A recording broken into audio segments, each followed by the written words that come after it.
Hey everybody, this is Chris K, and thanks for joining me for another episode of the Productive Parks 5-Minute Podcast, the show for busy people working to change the game in the parks and recreation field. Today we're going to be talking about tips for adding signs to your assets. Signs serve a vital purpose in our parks and our facilities. Often signs are the first thing that welcomes visitors and are present throughout the whole user experience. Signs direct, instruct, educate, and protect the people that enter your assets. Carefully selecting the materials and design helps the signs display their messages better and longer. If you're adding signs to a new facility or replacing existing ones, here are some things to consider for the most effective signs. Creating effective signs. Here are some things to consider during the sign creation process. Choosing materials. You want your signs to serve their purpose for as long as possible.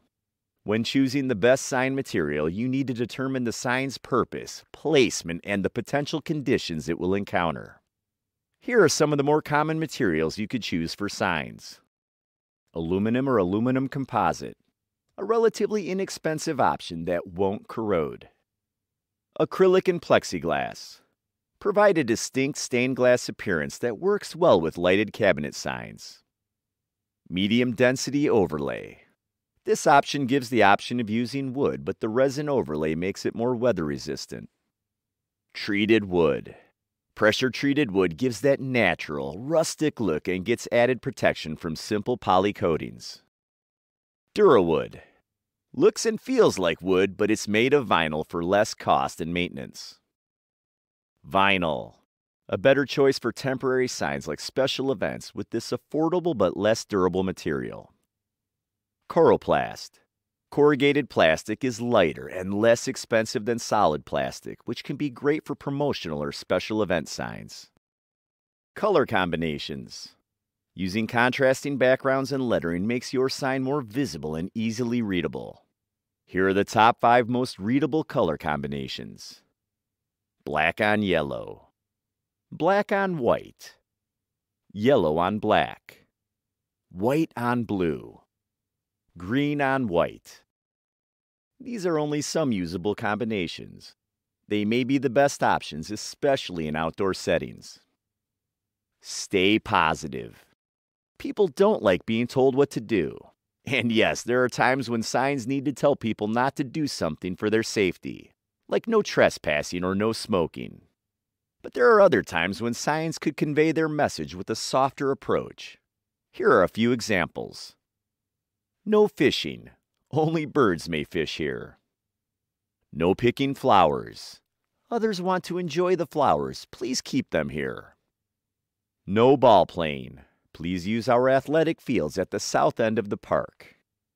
No yelling. Help us keep this area quiet and peaceful.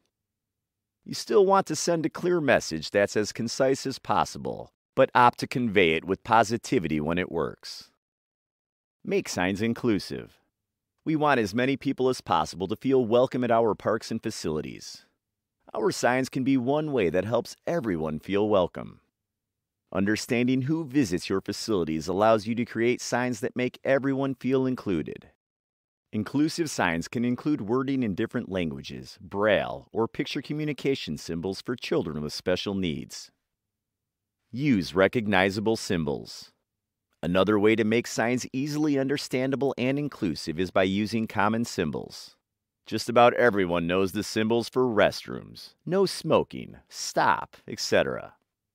An easily recognizable symbol can convey the message with less space. And when you think about it, there's only so much you can fit on a sign. Pass on the caps. Consider skipping all capital letters on your signs. It may seem like all caps is easier for visitors to read. Research has shown, however, that text with both upper and lowercase letters is more legible from a distance. If you want to use caps, only use it on words that need extra emphasis. 3-30-3 rule for interpretive signs. Visitors interact with signs differently. Some only spend a few seconds looking at a sign no matter what effort was put into it. Others don't mind spending a little extra time learning from an interpretive panel or historical marker. The most effective informational signs provide a learning opportunity for quick scanners, slow absorbers, and anyone in between. Provide something that could be gained by visitors who spend 3 seconds, 30 seconds, and 3 minutes at an interpretive panel. For example, a compelling heading about an area will catch the eye of those quick scanners. A fun fact set off from the other text will interest those looking at the sign for 30 seconds. Give clear and compelling information for those taking in the whole sign. But remember, you're not writing a novel. Limit the sign type to 250 words or less. After all, there are other things to see at your assets. For some signs, less is more. The takeaway. Some signs serve as the initial point of contact and guide users through their experience. Signs that are clear, concise, and aesthetically pleasing add to the user experience. Choosing suitable materials, thoughtful placement, and clear design can take some planning.